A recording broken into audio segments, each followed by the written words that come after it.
ये जो राजा हैं ये कोई सामान्य राजा नहीं, ये साक्षात भगवान विष्णु के अंश हैं। ये जो स्त्री हैं ये कोई सामान्य स्त्री नहीं, ये साक्षात लक्ष्मी जी का अंश हैं। ये दोनों भगवान लक्ष्मी नारायण की कृपा से ये राजा विहीन प्रजा जो नष्ट हो रही थी उसकी सुरक्षा होगी। तो भगवान पृथ्वी को अवतरित हुआ देखकर जितने भी दरबारी कवि थे जो राजा के यहाँ सेवा देने के लिए नियुक्त होते हैं ना, भाट, चारण, बंदीगण, मागध, सूत, ये सब जातियाँ थीं जिनका कार्य था श्रेष्ठ पुरुषों की स्तुति करना। सामान्यतया राजाओं की स्तुति करते थे और कुछ लोग फिर सेठ मारवाड़ी बड़े धनी नगर सेठों की भी स्तुति करने लगे। तो या जब उत्सव इत्यादि होता था तो इनको कीर्तन भजन इत्यादि के लिए भी बुलाया जाता था, लेकिन प्रधानता से राज दरबार के गायक होते थे। तो भगवान पृथ्वी के सामने जब ये सब राजा की स्तुति करने के लिए प्रस्तुत हुए, जब अभिषेक हो रहा था उनका, उससे पहले की बात है, तो सभी लोगों ने अपना अपना जो दिया उपहार दिया, सभी देवताओं ने आकर कोई छत्र दिए, कोई दंड दिए, कोई तलवार दिए, कोई सिंहासन दिए, कोई धनुष बाण दिए, अलग अलग भेंट उपहार दिए। फिर राजाभिषेक की तैयारी होने लगी।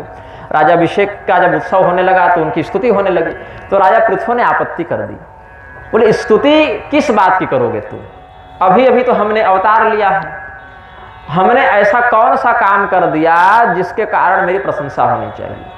अभी कुछ करने का मौका तो दो पहले, कुछ हम बढ़िया काम करेंगे तभी तो तुम स्तुति करोगे ना। तो अगर तुम झूठी झूठी स्तुति करोगे तो चापलूसी होगी, और चापलूसी तो हम पसंद नहीं करते।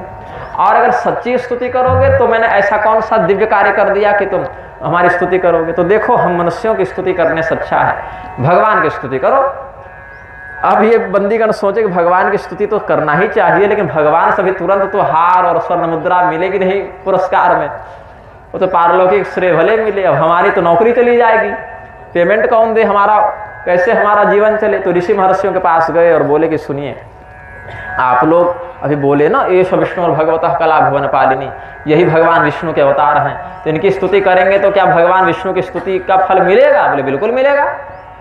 तो ऐसा कीजिए, आप लोग त्रिकालदर्शी हैं, आप लोग यह बताइए कि ये भविष्य में क्या क्या करेंगे, तो जो ये करेंगे उसके अनुसार गीत रच के हम लोग अभी इनकी स्तुति कर देते हैं, तो कुछ हमें भी उपहार मिल जाए और झूठ भी नहीं होगा और भगवान की स्तुति भी हो जाएगी, तो कहीं से समस्या नहीं होगी। तो ऋषि महर्षियों ने फिर बता दिया कि आगे ये ऐसा इनका दिव्य गुण होगा, ऐसा सद्गुण है इनमें। उसी अनुसार से स्तुति की गई उनकी। एष धर्मभृतां श्रेष्ठो लोकं धर्मेऽनुवर्तयन् गोप्ता च धर्मसेतूनां शास्ता तत्परिपन्थिनां। धर्म की रक्षा करने वाले सज्जनों में ये सर्वश्रेष्ठ होंगे, स्वयं भी धर्म का पालन करेंगे, प्रजा से करवाएंगे भी, धर्म सम्मत आचरण करने वाले लोगों की रक्षा करेंगे, और जो धर्म की हिंसा करे ये उसको दंड देंगे। सभी देवता जैसे इस प्रकृति का संरक्षण करते हैं, सृष्टि का संवर्धन और पोषण करते हैं, वैसे ही ये भी करेंगे। जो व्यक्ति अपराधी नहीं है वो भले शत्रु हो लेकिन उसको दंड नहीं देंगे, और जो व्यक्ति अपराधी है भले वो अपना पुत्र हो लेकिन उसको छोड़ेंगे नहीं। ये ना दंड्यम दंडयत्येष सुतमात्मद्विषामपि दंडयत्यात्मजमपि दंड्यम धर्म पथे स्थितः। और कहा रंजयिष्यत यल्लोकमयमात्म विचेष्टितैः अथाममाहु राजानं मनोरंजनकैः प्रजा। इनके राज्य में प्रजा को किसी प्रकार का कष्ट नहीं होगा, प्रजा का मन आनंदित रहेगा, मनोरंजित रहेगा, इसीलिए इनको हम राजा कहेंगे। राजा नाम जो है, शासक को राजा क्यों कहते हैं? राजा स्याज्जन रंजनात्, अपनी प्रजा को आनंदित करने के कारण उस शासक को राजा कहा जाता है। दृढ़व्रतः सत्यसंधो ब्रह्मण्यो वृद्ध सेवकः शरण्यः सर्वभूतानां मानदो दीनवत्सलः। सबों को सम्मान देंगे, दीन दुखियों पर कृपा करेंगे, शरणागत की रक्षा करेंगे, बड़े बुजुर्ग की सेवा करेंगे, ब्राह्मणों की भक्ति करेंगे, सत्य बोलेंगे, सत्य का आचरण करेंगे, अपने संकल्प व्रत कर्तव्य में दृढ़ता दिखाएंगे। मातृभक्ति परस्त्रीषु पत्न्यामर्ध इवात्मनः प्रजासु पितृवत् स्निग्धः किंकरो ब्रह्मवादिना। दूसरे की स्त्रियों को अपनी माँ के समान समझेंगे और अपनी पत्नी को अपना ही स्वरूप समझेंगे। जैसे अपने सुख दुख का सम्मान का चिंतन करता है व्यक्ति, अब वैसे पत्नी के सुख दुख और सम्मान का चिंतन करेंगे। अपनी प्रजा के लिए पिता बनकर खड़े रहेंगे, जैसे पिता अपने पुत्र के लिए सदैव रक्षा पोषण मार्गदर्शन इस प्रकार से तत्पर रहता है, वैसे अपनी प्रजा के लिए पिता तुल्य रहेंगे। और जो संत महात्मा है उनके दास बनकर, उनके सेवक बनकर रहेंगे। किंकरो ब्रह्मवादी नाम। और दंडपाणि रसाधुषु, जो दुष्ट है उसके लिए फिर महाराज पृथु साक्षात यमराज बनकर आ जाएंगे, मतलब दंड पाणी रसात काल दंड लेकर पहुंच जाएंगे। भगवान पृथु का ऐसा बहुत है सद्गुण। पहले कह दिया नालम वयमते महिमान वर्णने, हम लोग आपके महिमा का वर्णन करने में समर्थ नहीं है, लेकिन फिर भी इतना कुछ कुछ मोटे तौर पर बता दिया गया। महाराज पृथु राजा बने, उनके राज्य में पड़ा भयंकर अकाल, पृथ्वी ने अन्न उगाना बंद कर दिया। अब सारी प्रजा त्राहिमाम त्राहिमाम करने लगी। महाराज पृथु ने पृथ्वी का आवाहन किया। ऐसे पृथ्वी नाम उस समय था नहीं, ये बता दूं। वसुंधरा कहते थे, मेदिनी कहते थे, भूमि कहते थे, ये सब जो अलग अलग पर्याय हैं वो हैं, लेकिन पृथ्वी ये नाम पृथु जी के कारण पड़ा। ऐसे वेदोक्त नाम तो सब नित्य हो जाते हैं, ये कहा जा सकता है वेदों में पृथ्वी नाम ऐसे है तो महाराज पृथु ने उनको पुत्री रूप में ग्रहण किया, ये भी एक भाव उचित है। लेकिन जो उपाख्यान परक नामकरण होता है, जैसे भगवती यशोदा ने जब भगवान कृष्ण के पेट में रस्सी से बांधा, उखल में बांधा, तो दामोदर उनका नाम पड़ा। तो अलग अलग नामकरण के लिए भी उपाख्यान भगवान करते हैं। तो यहाँ पर पृथ्वी देवी को कहा महाराज पृथु ने कि तुमने ऐसा अन्याय क्यों किया है मेरी प्रजा के साथ। पृथ्वी तुम ये हड़ताल बंद करो, अन्न वापस उगाओ, हमारी प्रजा की रक्षा करो। तो पृथ्वी ने मना कर दिया। जब भगवान पृथु ने पृथ्वी को दंड देने के लिए धनुष बाण उठाया तो पृथ्वी गाय का रूप धारण करके भागने लगी। तो महाराज पृथु ने पीछा किया। ब्रह्मांड में पृथ्वी भागने लगी, केवल पृथ्वी में नहीं, ब्रह्मांड में विचरण करने लगी। 10 दिशाओं में गई, लेकिन कहीं राजा पृथु पीछा नहीं छोड़े, बस पीछे ही लगे दिखे। पृथ्वी ने कहा कि मैं स्त्री हूं, स्त्री को मारना नहीं चाहिए। बोले तुम्हारे कारण हमारे राज्य की सभी स्त्रियां मर जाए, ये ठीक है। फिर बोले मैं गाय हूं, गाय को नहीं मारना चाहिए, गाय का रूप धारण करके भाग रही थी। बोले तुम्हारे कारण जो घास नहीं उग रहा है, मेरे राज्य की सभी गायें मर जाएं, वो अच्छा है। फिर तुम अपना कर्तव्य नहीं कर रही हो, इसके कारण मेरी प्रजा मर रही है और मैं प्रजा को बचाने के लिए कर्तव्य कर रहा हूं। हमने तुमको कहा था, तुमने मेरी बात नहीं मानी, तब दंड दे रहा हूं। तब जब राजा पृथु ने ऐसा कहा तो पृथ्वी ने कहा मुझे मार देंगे तो प्रजा को कहां रखेंगे। बोले जहां अभी रखे। बोले मतलब? तो हे पृथ्वी तुम प्रजा को धारण नहीं करती हो, मैं अपनी धारणा शक्ति में तुम्हारे अंदर प्रविष्ट हूं और वहां से प्रजा का धारण पोषण कर रहा हूं। तुम तो निमित्त हो, बस तुम नहीं रहोगे तो मैं योग बल से प्रजा को धारण कर लूंगा। क्या है, स्वर्ग में तो पृथ्वी नहीं है, वहां कैसे देवता रहते हैं, कैसे प्रजा है। जिस पृथ्वी का अतिरिक्त जो 14 भुवन है, जो 13 है, वहां कैसे प्रजा रहती है। गंधर्व लोक में कैसे गंधर्व रहते हैं, वैसे धृति से हम एक नवीन लोक बना लेंगे, योग बल से धारण करेंगे प्रजा को। तब पृथ्वी देवी समझ गई कि ऐसा उद्घोष करने वाले तो साक्षात भगवान है, उसमें पहचानी नहीं थी ना। तो कहती हैं सवै भवानात्म विनिर्मितं जगत भूतेन्द्रियांतः करणात्मकं विभो संस्थापयिष्यं नजमां रसातलादभ्युज्जहारंभस आदिसूकर। आप ही वो आदिवाराह हैं जिन्होंने हिरण्याक्ष के चंगुल से हमारी रक्षा करके हमारा उद्धार किया। प्रभु हम पहचान गए, आप जैसा कहेंगे वैसा ही हम करते हैं। तो गाय के ही रूप से पृथ्वी ने जितनी भी प्रजातियां हैं इस ब्रह्मांड में, सबके लिए भक्ष्य उपस्थित कर दिया। बछड़े बन बनकर लोग आए अलग अलग प्रजाति में, खून भी दिया, मदिरा भी दिया। भूत है, पिशाच है, राक्षस है तो खून पिएगा, मदिरा पिएगा। तो सब जिस प्रजाति का जो प्राकृतिक आहार है, सिंह मांस खाता है तो उसको मांस भी दिया, हाथी घास खाएगा, वनस्पति खाएगा, उसको वो प्राप्त हुआ। देवता अमृत पीते हैं, उनको अमृत प्राप्त हुआ। पिशाचों को रक्त प्राप्त हुआ। जिस भी प्रजाति का जो देवताओं का भविष्य भी प्राप्त हुआ, अमृत इत्यादि। तो जिस भी प्रकार का भोक्ता है उस प्रजाति के प्राकृतिक विधान के अनुरूप उसको भक्ष्य भोज्य पृथ्वी ने प्रदान किया है। फिर महाराज पृथ्वी ने कहा कि अब ऐसे काम नहीं चलेगा, अब करनी पड़ेगी खेती। अब पृथ्वी अपनी इच्छा से अन्न नहीं उगाएगी, अब खेती करो तो अन्न मिलेगा। तो बोले खेती लायक भूमि नहीं है प्रभु। तो पहाड़ों को समतल किया, खेती लायक भूमि बनवाई, नागरिक व्यवस्था को जन्म देने वाले महाराज पृथु हैं। अब समाज शास्त्र में पृथु जी का नाम भी नहीं पढ़ाया जाता जबकि पृथु महाराज ही वो हैं। सनातन धर्म की बात के अनुसार बता रहा हूं, जो बसी बसाई मानवीय सभ्यता है कि घर है, घर के पीछे खेत है या उत्तराधिकार है संपत्ति का, और इतने घरों का मोहल्ला है, इतने मोहल्लों का गांव है, इतने गांव की पंचायत है, इतने पंचायत का जनपद है, इतने जनपदों का राज्य है। ये सब जो बसी बसाई व्यवस्था है शासन समाज की, वो महाराज पृथु ने बनाई है। तो इसीलिए उनको आदिराज कहा जाता था, मतलब पहले राजा, ऐसी व्यवस्था वाले पहले राजा। ऐसे उनसे पहले भी ध्रुव जी सब राजा तो थे। इस प्रकार की मानवीय सभ्यता की व्यवस्था महाराज पृथु ने दी है। उससे पहले जिसको जहां मन करे घर बनाया, जिसको जहां मन करे वहीं बसा। लेकिन ये जो एक व्यवस्था बनाई महाराज पृथु ने बनाई। महाराज पृथु ने यज्ञ करना प्रारंभ किया। क्यों किया? भगवान की आराधना के लिए। कोई इच्छा नहीं थी मन में, कर्तव्य की पूर्ति के लिए महाराज पृथु ने यज्ञ किया। कितने यज्ञ का संकल्प किया?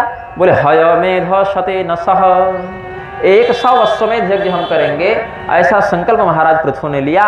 और सरस्वती नदी के तट पर ब्रह्मावर्त क्षेत्र में महाराज पृथु यज्ञ कर रहे थे। 99 अश्वमेध यज्ञ महाराज पृथु कर लिए। अब 100 यज्ञ यदि उनके पूरे हो जाते तो उनका नाम हो जाता शतक्रतु, एक उपाधि मिल जाती उनको। क्रतु मतलब यज्ञ, शत मतलब 100, तो शतक्रतु मतलब जिसने 100 यज्ञ कर लिए। तो कौन वाले यज्ञ? अश्वमेध यज्ञ। और जो व्यक्ति शतक्रतु की उपाधि धारण करता है फिर वो इंद्र पद के योग्य हो जाता है। तो देवराज इंद्र को यह भय हो गया कि कहीं महाराज पृथु अपने 100 यज्ञ निर्विघ्नता पूर्वक पूर्ण कर लें और कल को स्वर्ग में आकर कहें कि गद्दी खाली करो, तो हम तो इंद्र रहेंगे नहीं। तो अपनी गद्दी बचाने के लिए देवराज इंद्र ने महाराज पृथु के यज्ञ का घोड़ा चुरा लिया।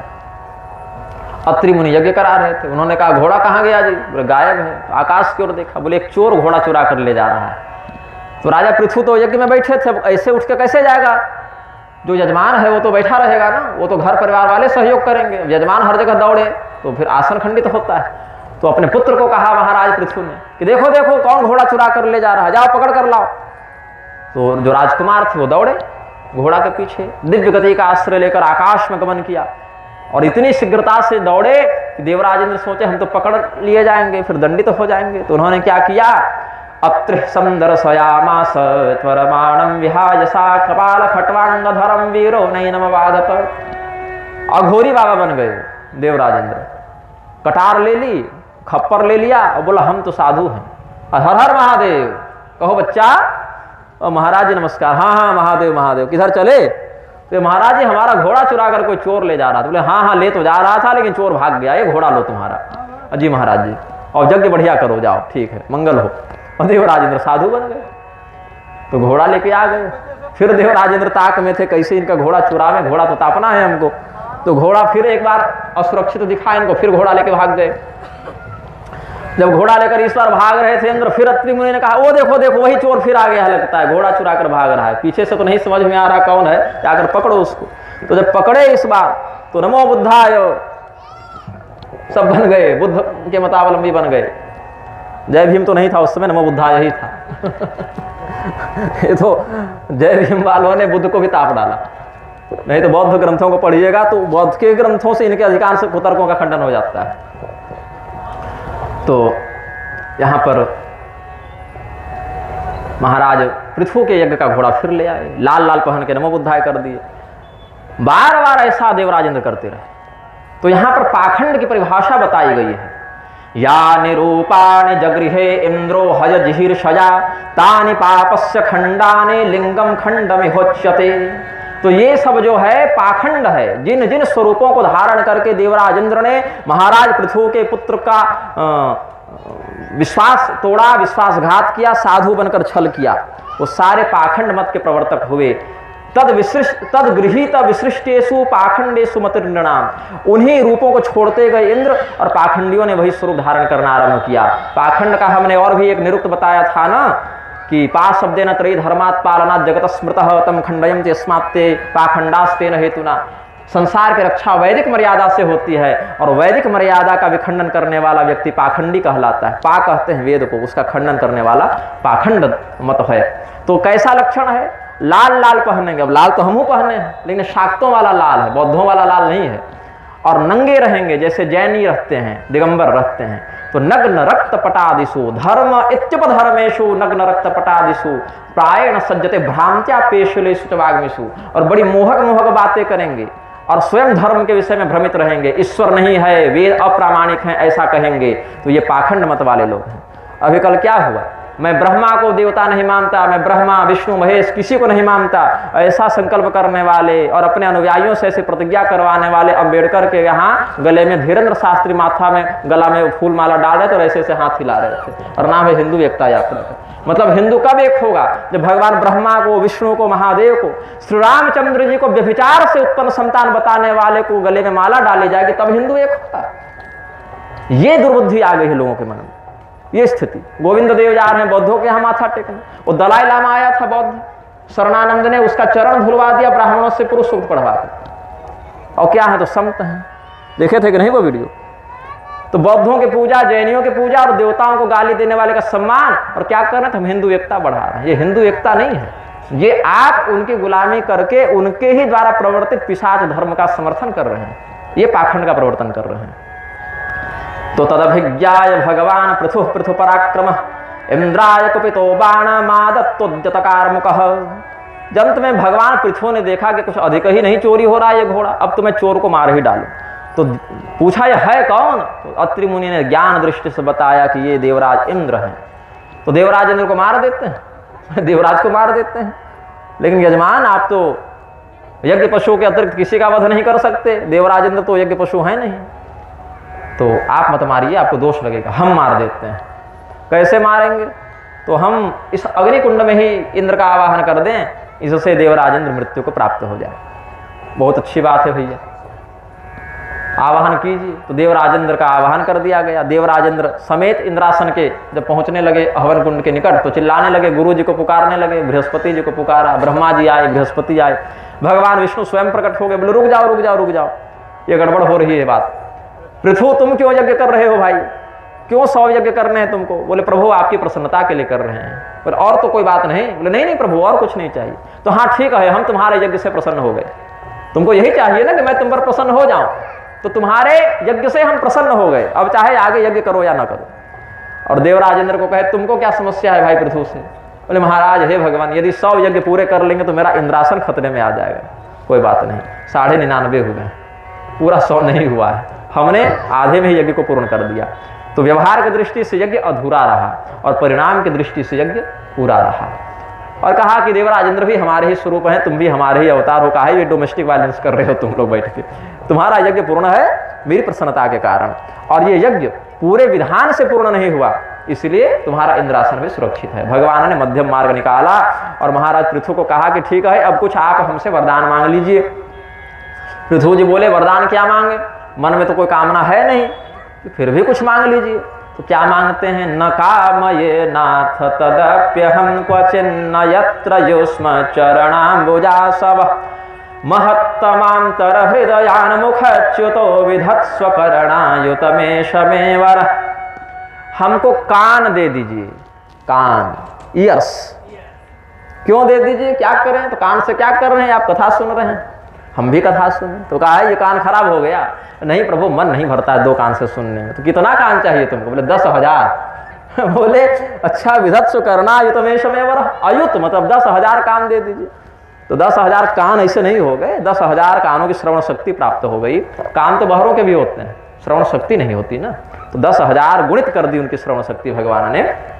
दूर में भी कहीं कोई कथा भजन कीर्तन कर रहा हो, सत्संग कर रहा हो, तो राजा पृथु उसका श्रवण करके आनंदित होते थे। सनत कुमार का फिर वर्णन किया यहाँ पर। सनत कुमार आए हैं महाराज पृथु के पास, दोनों का बड़ा सुंदर सत्संग हुआ है। फिर महाराज पृथु ने अपनी प्रजा को कुछ सदुपदेश दिया कि क्या कैसे होना चाहिए, और विरक्त भाव से, वही जो पुत्र इनका घोड़ा बार बार लेके नहीं आता था, उसके बाद में इंद्र से मित्रता हो गई, पिता पिता में दोस्ती हो गई, तो हम लोग मित्रता कर लेते हैं। तो कहा कि आप जो अलग अलग रूप बना लेते थे, अंतर्ध्यान हो जाते थे, वो वाली कलाकारी हमको सिखा दीजिए। तो अंतर्ध्यान विद्या सिखा दी। तो इनका नाम, जो राजकुमार का नाम था, विजिताश्व और अंतर्ध्यान दोनों हो गया।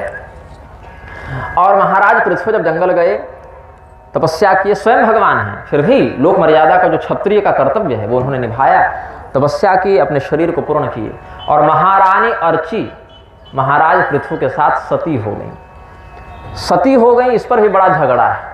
एक ईसाइयों का एजेंट था, उसका नाम था राम मोहन राय, नाम के आगे लगाता था राजा। तो ईसाइयों ने उसको राजा बना दिया था, कहीं का राजा था नहीं, राजा लिखता था बस, और ईसाई था वो। उसको बड़ी तगड़ी पेंशन मिलती थी अंग्रेजों से, और समाज सुधारने चला हिंदुओं का। चुड़ैल बोल बोल कर लाखों हजारों स्त्रियों को जिंदा जला दिया अंग्रेजों ने, वहाँ समाज नहीं सुधारा। यहाँ आया समाज सुधारने, सती प्रथा का विरोध करने। क्या कहा कि लोग जो है सो उठा उठा कर डाल देते हैं, स्त्रियों को गलत करते हैं। तो जो स्त्रियों को उठा उठा कर चिता में डालते हैं वो तो सच में गलत है, लेकिन धर्म ने तो ऐसा नहीं करने कहा ना।